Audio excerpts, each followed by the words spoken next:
friends, have you ever been asked to be a leader for something really important? Like maybe the captain of your team or the leader of a group project? Well, today we're going to talk about a super brave leader named Joshua. After the great leader Moses, God chose his helper, Joshua, to lead all of his people. That's a huge job.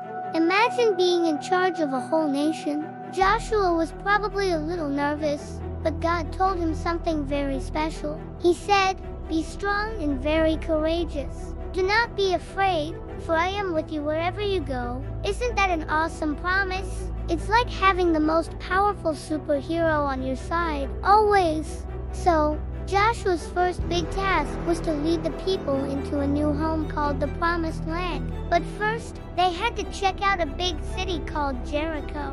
Joshua secretly sent 2 brave spies to see what it was like. When the spies came back, they said, "Wow, the city is amazing. But guess what? The people there are super scared of us because they've heard how God is helping us." This was great news.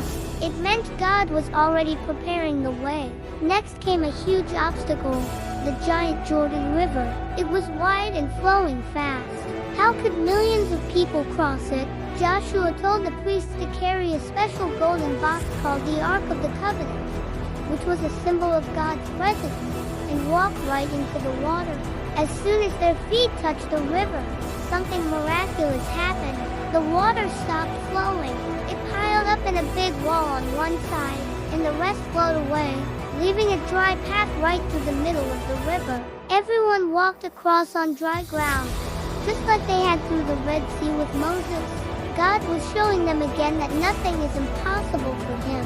Now, they were right in front of the giant city of Jericho, which had super high, thick walls. It looked impossible to get in, but God had a very unusual plan. He told Joshua, "Have your soldiers and priests march around the city once a day for 6 days. On the 7th day, march around it 7 times. Then have the priests blow their trumpets and everyone shout as loud as they can." Can you imagine? No catapults, no ladders, just marching, trumpets, and shouting.